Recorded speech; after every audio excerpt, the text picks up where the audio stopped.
Hello friends, welcome again in our online study class. Today we are on page number 7 and this is our second video of the second lesson, sources of history. And in the last video we learned about the material sources of history, and today we will learn about written sources.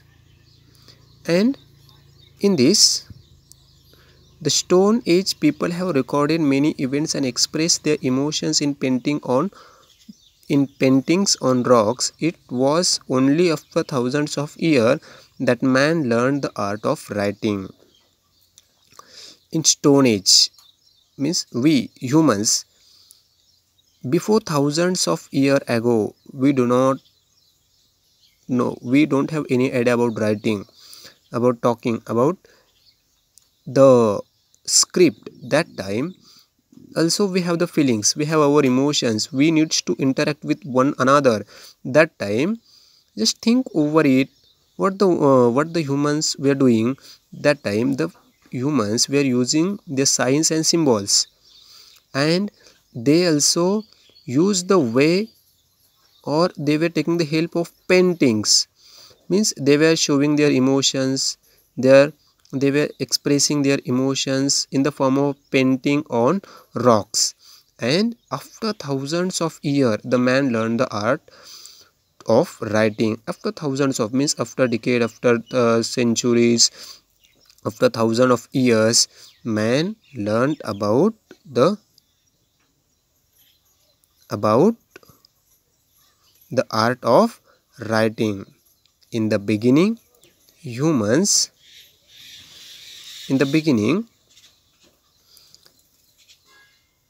use symbols and signs to record their thoughts and ideas. However, it took thousands of years for a script to develop from these, and to develop the script it took thousands of years. And before that, the man or the humans were using symbols and signs to record their thoughts or to interact with one another. In the beginning, man wrote on potsherds, unbaked bricks using pointed objects. In the beginning, in the Stone Age, man do not have the papers like us, notebooks like us. Then the man wrote on potsherds. Potsherds, here is an example, here is the picture, means it's a piece of pot, and on that only he is trying to paint, he is trying to write, he is trying to express himself on the potsherds. Then unbaked bricks using pointed objects. He do not have the pencil like us, he don't have the pen and so on. So that time he were trying to write with the pointed objects. He also used birch, or it's a type of tree, birch bhurja tree bark to write on, and he were also trying to write on the bhurja patra, or on the bhurja tree bark to write. As his experiences and knowledge increased, he began to write in different ways. He began to record the event that took place around him. Accounts of the proceeding of royal courts were also written systematically. And when after the period of time he got an idea about the knowledge, his knowledge increased, then he began to write on the different things like potsherds and big bigs, bhurja trees. And after that, the royal courts or their royal decisions and their important things, he were also trying to write in the systematic way on the different things. And many rulers had their orders, judicial decision, donations, etc. inscribed on stone or copper plates. And to keep the proof, to keep the record of his decisions, his judicial decisions, donations and so on, they were trying to inscribe it on the stone or on the copper plates. Here the example is given of the copper plates, and it's a message, whatever the decision, royal decision or their donation, they were trying to write on these particular copper plates or maybe on the stone. Here,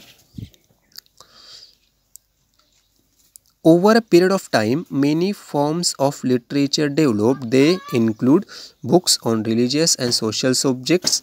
Such over a period of time, literature developed. These include books on religious and social subjects, plays, poetry, travelogues, and scientific works. All this literature helps us to understand the history of the various historical periods. These sources are known as the written sources of history. And over a period of time, after the invention of the script and the language to write, then the religious books, travelogues, plays, poetries, stories, these all things, all this literature help us to understand the history of various historical periods. And these all written materials may be on copper plates, maybe on potsherds, maybe on burjatries. These all things are included in the written source of history, means the evidence, the proof which we get in the written form, these are included in the written sources of history. And here, do you know, I told you Bhurjapatra means writing sheet made from the bark of a birch tree. It's a birch tree. And writing sheets, now we have a writing sheet, we have a paper, we have a pages, but in the stone age or initially the man were using the bark, birch trees bark. Bhurja is the Sanskrit name of the birch tree. I already do birch, it's a tree, and it is the name or Sanskrit name of birch tree. Birch trees are found in Kashmir, and they were using the leaves or bhurj or leaves of or leaves of this particular tree. It's a Sanskrit name of the birch tree, Bhurja Patra. Bhurja is the name of this tree, and these trees are found in Kashmir, and the peoples, they were using the leaves of these particular trees to write.